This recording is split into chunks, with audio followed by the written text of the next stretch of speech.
Hello, everybody, and welcome to Overcast. This is the 42nd episode of Overcast, your Overwatch podcast.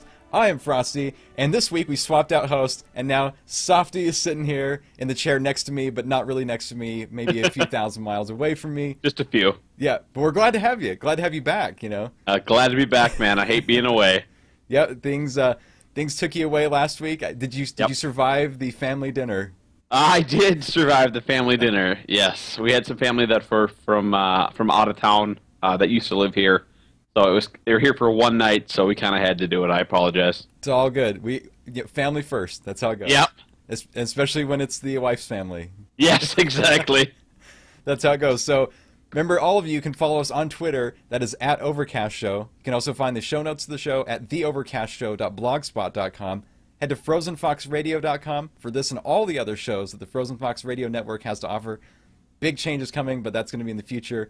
Big cool stuff coming. But this show will always remain the same. You can hit up our Facebook page. And thank you for watching the YouTube version of this if you're watching on YouTube, or if you listen to the audio version, which is on Stitcher, Podbean, iTunes, Google Play Music. You might subscribe straight to our stream, however you do it. Thank you so much for making this show what it is. So, what's going on? What have you been up to, Sawfty? I'll let you go first this week, actually. Wow, I like that. Get it off your chest. I know, right? I've been playing a lot of Overwatch in the last hour. The rest of the week, though, has pretty much all been about Legion Beta. I have this problem. A new toy comes along, and I really want to play with it a lot. So now that I've kind of settled down, I'll keep playing that, but I think I'll get back to a lot more Overwatch. That's been my entire week, really. Not too much else going on. How about you, man? They dangled the new shinies in front of you, and you're you're like, oh, I'm going over here now. Going over here now. No, but for me, it's been kind of just, I've gotten a lot of stuff done for our move to Denver. A lot of the stuff is kind of finally set, and I'm finally being able to get a lot of personal projects done. A lot of Frozen Fox Radio behind-the-scenes stuff is going on to improve the network. If you might be able to tell, I got a new microphone this week. You can't see it, but it's nice. And we upgraded everything in the studio pretty much here, which is awesome. And we're going to be doing some stuff behind the scenes with that. So that's really what's been taking up a lot of my time. And then late at night, hopping on Overwatch or Overcast, and WoW, if I can say that correctly. Been hopping on WoW, yes, and also on Overwatch. I haven't been hopping on Overcast because there wasn't anybody here, so.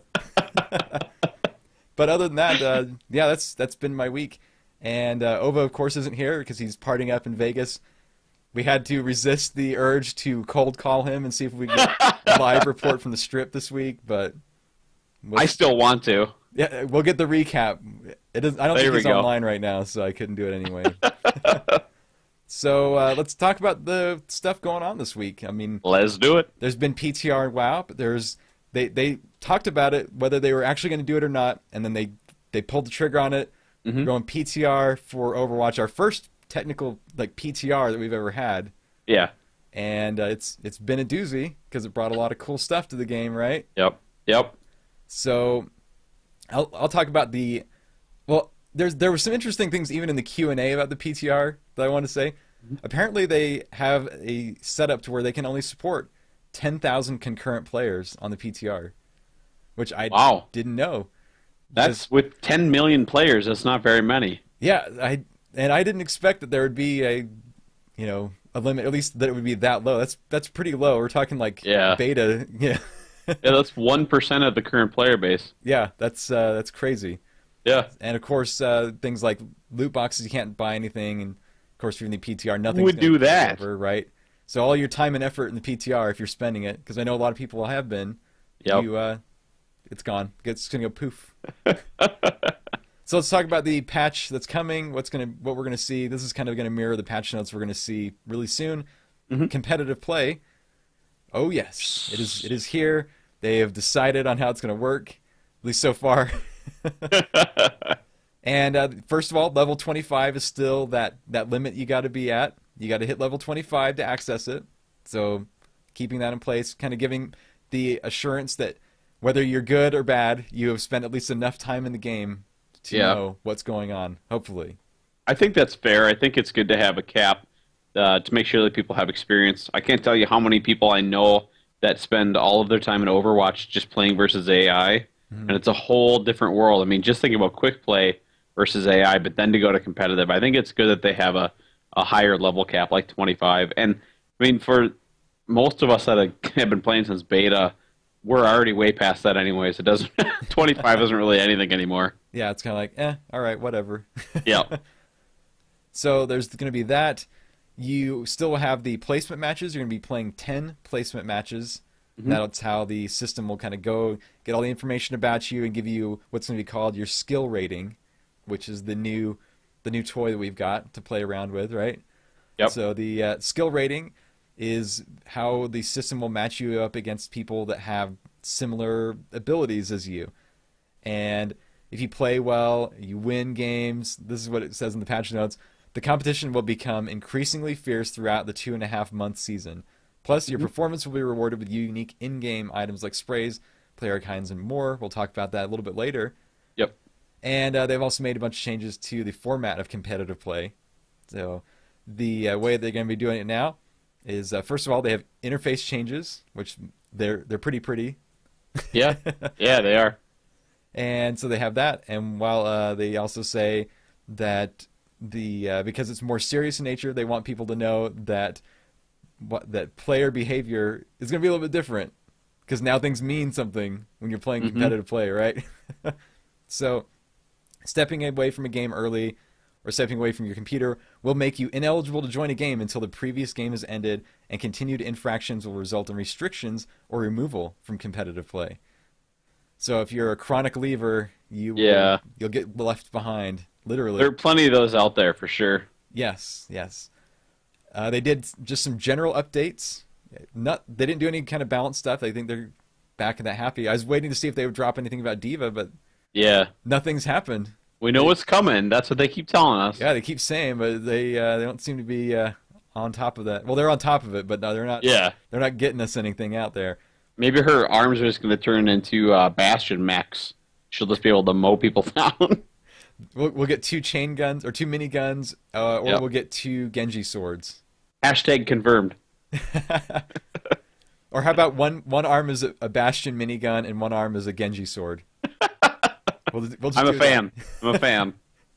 You know, what I'm wondering with competitive play is, how do they get MMR right with this game, and when they've had so many issues with Heroes of the Storm? You know, what's kind of the difference? Because it's a team game, so you can't just balance it on one person. Yep. So I have to imagine they have the same issues. So I'm wondering, like, I loved competitive play when it in the beta. I didn't have any issues with it. I really enjoyed it. But I'm wondering if they're going to have a lot of the same MMR issues with Overwatch competitive play that they do currently with Heroes. Yeah, that's something we're going to have to see how it plays out. I mean, a lot of people right now are figuring that out on the beta. Hopefully that'll show itself. I mean, most people I know are just completing their placement matches in the last day or so. So we'll probably start to hear on the more PTR. Reports. Yeah, on the PTR. So yeah, we'll see kind of how that feedback comes in, and whether that means that the PTR will last like a week, like they do with Heroes, or they'll push it to the very, very last day they possibly can. They might just do that. So we'll see. They did do some general updates, so they did change some gamepad control features and things like that to make it easier for gamepad players. I'm not going to go into detail because there's a bunch. They changed some miscellaneous things about the game, so when activating Widowmaker's ult, her voice line will be audible map-wide, so you don't have to be standing right next to her to hear it. Oh, okay, yeah. Because of course, rewards are going to be coming from competitive play. Weapons was added to the hero gallery section, of course. And McCree is now an AI hero in practice in any other AI mode. So you can get shot by McCree. They also just changed some of the social options, things like that. And one of the biggest controversial things that they did this week was they removed the feature to, quote, avoid this player, if you remember that feature. Yep. And that has caused a little bit of a stir, community-wise. Yeah. Because now you can no longer say, I don't want to play with this player, and don't match me up with them, and now you kind of just get stuck with it. I have to think with 10 million of us that there'd still be plenty of people to play with. I mean, there have been some people that I would never want to play with again, just because of the word they use or things they say. So I mean, that kind of sucks. Yeah, it's nice to be like, hey, this guy's a dick. I'm not playing with him anymore. Exactly. And everybody that did that to me, now you have to play with me again. See? They did say, because there was the kind of the same reaction that you and I both have, because there's a lot of people out there that they say a lot of things, and I don't want to be playing with them anymore. Exactly. And they said, Rogert. really, the biggest thing is to report them like you would normally through the system, and let the system take care of itself. Like if they're going to get knocked out or silenced or whatever they're going to end up doing, then they'll take care of it on their end. And so It'd be nice if you could just silence them. That'd be fine. Like, hey, I don't want to hear their voice through the headset. I know, right? Yeah. I'm trying to remember if I haven't had to silence anybody in voice chat for a while. I'm trying to remember if you can mute somebody still. You might be able to mute them independently. Yeah. By right clicking on them. So, I noticed that a lot of people, when they get into teams, are playing through Discord now, and for whatever reason, not through the Overwatch chat. Which in there, at least you can mute people, which is kind of nice. But I suppose if you need to communicate with your team, that's not so great either. Yeah, it has been kind of weird to me. Like even since like the very, very, very first days of beta, people like refuse to use the in-game voice chat, which I'm a huge fan of it. I think it works great. Me too. And especially if you just have your crew there, you're good to go. Yeah. I mean, yeah, I don't have any issue with the in-game chat, but I've been asked several times, "Oh, we have to go in Discord." Well, why? And then you have to turn the headset off so you're not hearing a double. I don't know what people's problem is with the in-game chat. mm-hmm. If you know why, let us know. There you go. They had a whole bunch of bug fixes that were nothing really huge. They did fix some map stuff. One thing, that players can no longer be resurrected when they're in an out-of-play area. So if you're like down in the pit, you're not going to get rezzed and die immediately, which is good, I guess. That makes sense, though. I mean, that's a lot more similar to like World of Warcraft, where if you accidentally fall down, like Manaroth, if you get pushed off, they can't res you from up top. If you can't see him, you really probably shouldn't be able to res him. So I don't mind that at all. Yeah, I'm all good with that. Yep. And there was some other small things, like how it keeps track of Junkrat's rip tire average lifetime statistics and things like that. But other than that, they just kind of gave us competitive play. That's really the central focus of what the PTR is giving us and what they really want us to test anyway. So, and that's enough. We like that. Yep. The next topic really is what else do I call it other than like an essay from Jeff Kaplan? Yeah. Now I have to be fair. The post that he replied to was also an essay. It was very, very, very long, and I have to admit that I did not read the entire thing because it was a novel. I was more interested in what Jeff had to say, to be honest. So. Yep. But he went into depth about how the matchmaking system itself works, and the matchmaking system has, of course, been the ire of many people since day one.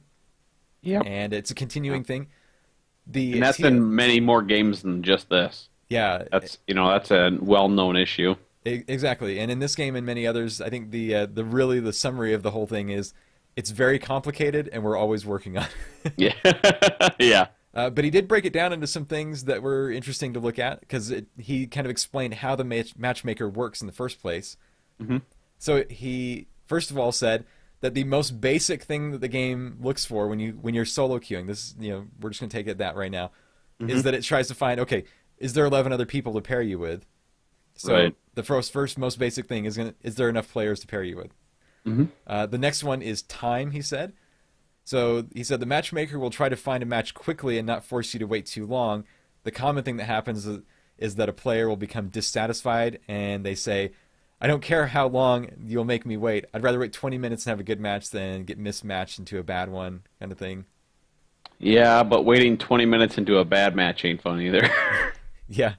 It's how long do you want to skirmish too, though, right? Yeah, that's true. We've had several games where we'd skirmish into a skirmish into a skirmish. It's pretty painful. Yeah, exactly. The second factor that take into account, which I didn't think about this, but it makes sense, is ping. So they try to matchmake people of course, there's people all over the country. Yep. And some people playing because now we can play, in different regions. They're Mm-hmm. playing from all over the world. So what it tries to do is match people to the closest servers for the best play experience. That makes sense. Yeah. So that's I like that. kind of interesting that they would do that. Like I said, I didn't think about it, but now I realize that Overwatch is a game where you can play across all these regions worldwide. Yeah. No, that's And- great. I think that's a really good step to do that. Yep. Then they talked about grouping. So they said the majority of the matches are comprised of either solo players or solo players grouped with one other person maybe. And the system does try to match groups of equal sizes together first and foremost. So if you have like a group of two and a group of two, it'll try to put those groups together. Right. But it's also kind of a complicated thing. One of the things that's been going on forever in the game that I think is really interesting though is that the game will try to match you, I think, and I don't see it in here, but I think it tries to match you with people that you know randomly. So if I'm solo queuing within a game or so, I'm usually in a match with somebody I know. Yep. Yeah, I've had several times people ask, "Hey, are you the Sawfty from CTR?" Yeah. Who are you? And then obviously their battle tag isn't always how I know them, but yeah, that does seem to happen quite a bit, more than I would think for a game with 10 million players. The example I'll give is my friend Dax that I know locally. He'll be on playing late at night, and I'll get in. Mm-hmm. I will solo queue, and if it's not the first match, it's usually the second match that we play, and he'll either be on mine or the opposite team immediately. Like last night, I got in, I jumped into a match that had apparently somebody had dropped. It was about half over, and he was on the other team, and I was like, "What? This is crazy!" Like it just matched me up with him. Then it's like, oh, and I wonder if it's like a thing where it's like, oh, hey, I know you, let's group up, and it kind of encourages that, because that's what it always ends up being. It's like, oh, let's group up. I see you're playing now, you're free. Yeah, I've had several times where I've gone into a random quick play, and seen another friend or two on the other side, and then so we get into a game together. It's kind of funny though that how that does that, how that pairs it up with people you know. Exactly. So let's get into the thing you want to talk about. This is the MMR. That's the next factor it uses. Yep. So he said this rating is the most important thing that we try to match on. Mm-hmm. He said basically the rating is how good are you, is what they were trying to establish with the MMR. Mm-hmm. And that it takes, they kind of goes into a little thing saying that we've taken information from other games and things like that to figure out how it's calculated. And in Overwatch, whether your MMR goes up or down is contingent on winning or losing. But there are a number of other factors that determine how much that rating goes up or down. So winning or losing is the big factor, and then there's other factors that determine how much it goes up or down. Mm-hmm. So it'll look at what map you're playing on, if you're attacking, defending. It'll also talk about like the win rates on all the maps, and then it says they normalize all that data accordingly. And let's see, he also said that of course everyone has better and worse heroes, and we have tons of data showing us what performance levels should be on those heroes. And so then they look at that, they look at your opponents, and not just their MMR, whether it's higher or lower than yours, but they also look at other, all these other things. So we know how much data is tracked by the system. I mean, we can just look at our player profile, right? Yep. Like, there's an obscene amount of information that is out there that you can look at about your play style. So they look at all that stuff, and they say at no point in MMR calculations do we look at win-loss ratio, and win-loss ratio is never used to determine what match you're with or against. We are not trying to drive your win-loss percentage toward a certain number. All the system does when matching is attempt to match based on people with similar numbers. Interesting. So he's kind of letting us know, I guess, that the system is not trying to help us win, or it's not going to try to drag us down. It's basically like, if these people have a number like yours, then you're going to get it. Yeah. And that's why you get like a level 5 on your team, because they have a similar MMR based on this glut of data that the game has on you. Yeah, it's weird though how sometimes you'll be playing with, I don't know, 60 to 100s, and then all of a sudden there's like a level 8. Yeah. Well, yeah. The funny thing is, like, because I had that delayed start of getting into the live game, and so I'd kind of get in and it'd be like, who's this level 4 Mercy? Like, what is this? And of course I'd get like like 5 or 6 votes at the end because I'd have a card and they'd be like, "What the crap? That your Mercy play was crazy or whatever," and I'm like, well, yeah, I've been playing forever. I know what I'm doing.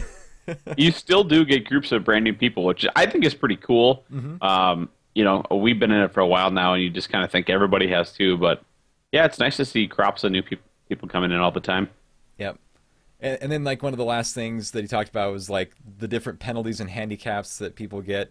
Of course, things like that are going to play into it. And then he said there are also many factors that are beyond our control that add noise to the matchmaking systems. These are the things that screw everything up, and that they're probably trying to rectify all the time. And the fact that he has an enumerated list makes me think that these are things they're trying to solve. Yeah. That is, of course, that levers are extremely disruptive, especially at a critical point in the game, and somebody drops the team and it doesn't get filled very quickly, then you lose, and that sucks. Yeah. Yeah, it does. We've had that plenty of times where we've played as a group of 4 or 5 and have a few people with us, and all of a sudden 2 people leave. Yep. In the middle of the game. Yeah, it's terrible. He said things like that. When your cat walks across the front of your screen, when your little brother plays on your account. The one I agreed with, sometimes your wireless mouse runs out of batteries, and then in parentheses, why are you still using a wireless mouse, by the way? That's funny. Internet problems, first and last games of the night, and then sometimes you're drunk, tired, or both. That's pretty funny. Yeah, and then there's one he did put in quotes, life. Life, So, there you go. That encompasses like, a whole nother list of stuff. But Life. But really, like I said, there's more and more and more. Go read the post. I'll link to it in the show notes and everything. You can go find it. But really, the long and short of it was the matchmaking system is extremely complicated. It's trying to put you with people that are like you, and then you have to determine whether you win or lose together. And that it's something that they're continually listening to feedback and continually trying to fix. Yep. Not that it's broken, really, but they're trying to improve it because it's just a hard thing. So it's not very easy to do that. No. Yeah, it's like I said, look at Heroes. It takes quite a while. Yeah. What else? All they can do is trial and error at this point, to be honest. Yep, that's kind of how it goes. Yep. So let's get to some more happier things, collecting things. Yay! How about the fact that there's an animated spray now? Yeah. Found there's a little bit of data mined stuff, a little bit of beta. Well, it was data mined before, and then it was like they said it was leaked, but it wasn't really leaked. It was just like the Korean PTR was available, and people got data off it first. And so there was the animated spray, which looks cool. It's kind of interesting, right? And then the golden guns. This is the big reward for being a really good competitive player. Is you get the golden gun, or I should say the golden weapons, because not all of them are guns. Right. So, I don't know if you had a chance to see the pictures of these golden weapons. Yeah. I think it's cool that they're realizing they can do more than just the skin individual, as a whole. Like they can do more and do parts of that, like weapons, for example. I think that's awesome. I think it leads to a lot more creativity down the road. Especially for a game that's so new, it's really impressive to see all these ideas coming out like that. Yeah, do you think that having a golden weapon, for example, is a good enough reward for being like the best player? I don't. Yeah, it probably depends on the weapon. I mean, most people can actually see their weapon. Like that's the one thing I'd want a skin on. You can't see the rest of your skin. It's just for everybody else or a play of the game, right? Yep. So yeah, actually having a weapon skins, I think is really cool because that's like the one thing you could see. Like imagine if Tracer's little pew pew gun, like she had a skin on it that made like a big shotgun or who knows what. Like how cool would that be? That'd be pretty awesome. Yeah. Or like a Star Trek laser. There you go. Phaser beam.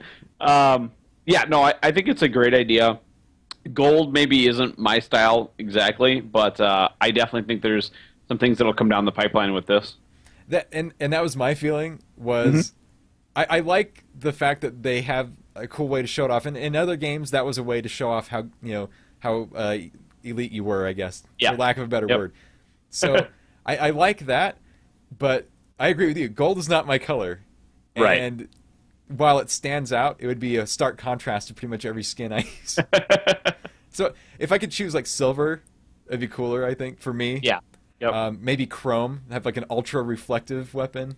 Well, you know what's interesting is it would be cool that once you unlock, let's say the gold one, and then they come out later with a platinum one, you could just have like the color wheel where you decide which color you want of that weapon. There you go. Almost like the WoW artifacts in Legion, where you know, I want this color, you know, whatever it might be. I think that's definitely something they can do in the future, where let's say item X is giant sword for Genji, or crossbow for Hanzo. Foam bat for Genji. Foam bat. There it is.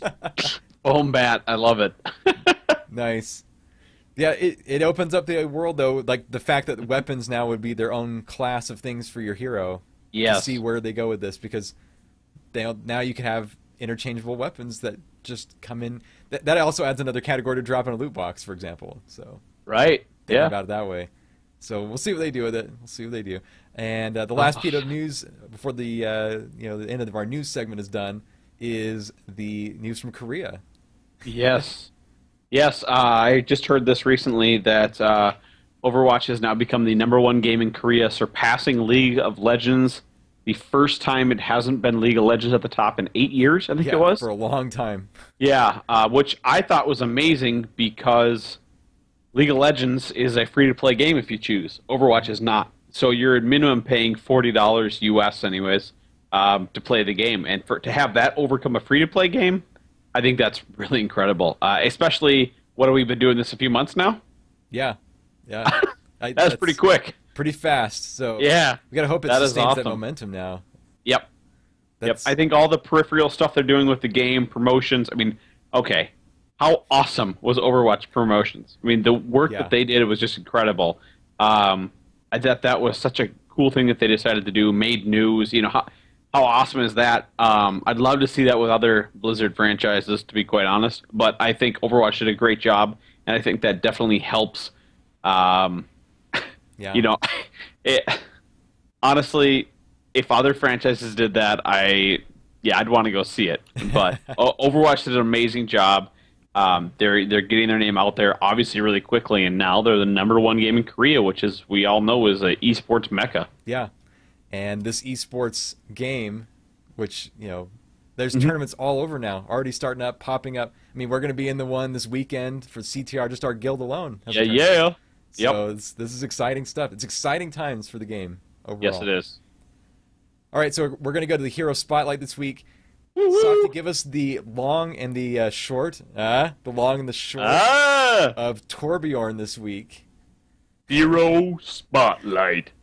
I need to make that sound drop still. All right, this week we're going to be talking about Torbjorn Lindholm, the Swedish non-dwarf dwarf. Yes, Torbjorn is a builder class. He builds turrets, if you didn't know. In case you weren't aware. Yeah, right? If you had not seen That's kind of his big ability. The turret is usually the main source of damage. They're really quick reacting, normally quicker than any human. Reaction time is, except for those guys at the very top. So having turrets out is really powerful, especially in defense mode. Though we've seen a lot more offensive Torbjorns come out as well. It can provide some cover while you're trying to get places that people have to focus down the turret. So yeah, turret is your main ability. What you want to do is you want to upgrade your turret right away, and you're going to use your forge hammer, which is just use the scroll wheel on the mouse to switch between the weapons. And your forge hammer is going to hammer the turret, building it up. It's the same thing that's going to repair it as you're playing. So if it takes damage, you can repair it. And that's really important to keep it up. He does have a gun, of course, to be offensive. He has his rivet gun, which it's kind of almost lobs the bullet, doesn't like shoot it, but it can go a pretty good distance. It's like somewhere between like a shotgun and a Junkrat. Right. Yeah, it's kind of strange, isn't it? But it can still do a lot of damage close range. So it's definitely something that you want to be using in combination with your turret. You know what I mean? Like maybe it's not the #1 thing you're using, but you definitely want to be using it when you can. It can kill people, and hey, that's kind of important in this game. Just a little bit. If you didn't know, I'm sorry. Of course, his famous ability, Molten Core. Molten Core is his ultimate ability. If you're near a turret, run away at that point. Yes. If you hear that and you're on the opposite team, run. It's going to upgrade your turret to level 3. It's going to make you much more powerful, and it's going to give your turret 800 health. Yeah. Fun fact is if your turret's about to die and you have the ultimate, you can use the ultimate. It will heal it all the way up and upgrade it to 800. Yep. I've done that several times when my turret's about to die, and it killed the person that was trying to kill it. So that is your ultimate ability. It's going to do a lot more damage, and that kills people really easy. Also, I think Torbjorn is harder to kill when he's in that. He seems to have... He gets stronger, too. Yeah, stronger and much more resilient. Then the other ability that a lot of people maybe don't use as much as they could is the armor packs and the scrap. So what's going to happen is as he kills people, or the turret probably... kills people, the scrap is going to drop, and you're going to collect that. And when you collect scrap, you're able to drop these armor packs that your team can pick up. So your team is going to pick those up. They're going to shield your teammates. You want to get those out as fast as possible. You want to have everybody else armored up. So it's really important to make sure to collect those scraps. Sometimes it's not the easiest because you have enemies around, so you can't get there. Definitely stay alive versus collecting scrap. But make sure that you look around too, because your turret can be knocking people down. And I've come around a corner sometimes, and there's all sorts of scrap laying around that I just didn't see because my turret had been killing people. So that is basically Torbjorn in a nutshell. He is a very defensive player, but can also succeed offensively. Very fun to play if you like that kind of build up and wait style versus a lot more of the active, like Symmetra's kind of like that too. You just build up, and then you stay back a little bit, and you try to do what you can offensively. So yeah, I love Torbjorn. He's a great character to play. I definitely think you should try him out if you haven't. Yeah, he's definitely one of those characters that when the other team has a Torbjorn out there and there's a turret out there, you have to deal with it. That's the problem. Yep. You when he's out there with a turret, you've got to deal with it and force him to either reposition that turret or whatever. So yep. Can't just let it sit there. The armor pack is extremely useful. I will agree, especially as like a low hit point player usually. Yep. So anything helps. Yes, get that on your Genji, on your Tracer, etc. Make sure they are armor packed. Hey, try to get it on everybody, obviously, but yeah, that's I get that on as quick as I can. Exactly. And let's see, I don't see anything for the Ask Overcast segment this week. So a lot of people are probably playing PTR, so they're answering a lot of questions their way.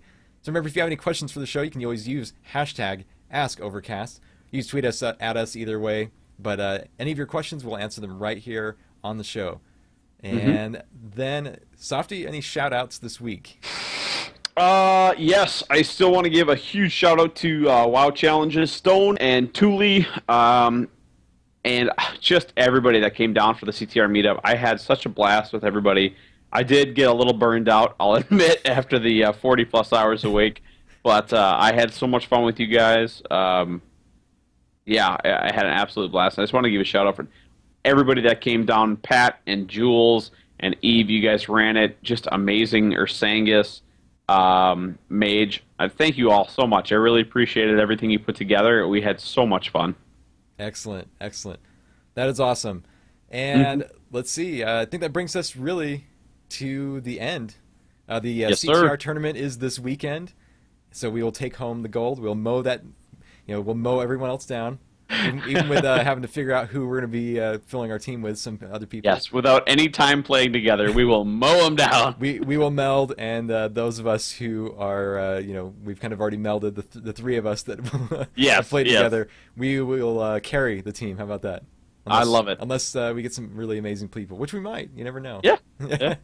So look for us on there. I don't know if... I think they wanted to stream some of that.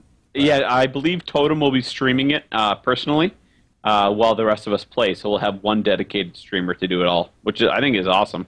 Excellent. So look for us on there. We'll be sure to tweet that out.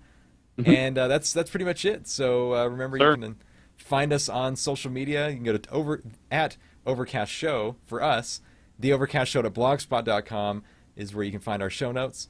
FrozenFoxRadio.com for this and all the other shows on the Frozen Fox Radio Network. Hit us up on Facebook. Go to find the YouTube where you can watch this if you're watching us right now. Thank you very much. Give us a thumbs up. Also on iTunes, you can go and please give us a good rating on there. Leave us a review. and on Podbean, Stitcher, Google Play Music, everywhere else. Yep. And where can people find you on social media, Sawfty? People can find me at Old Sawfty on Twitter, at Old Sawfty on Twitch if I ever log on. Then you can find Overdrive on Twitter at OverdriveCTR and on Twitch at OverdriveCTR. He's probably streaming from Vegas right now. There you go. And you got a new icon this week, if I recall.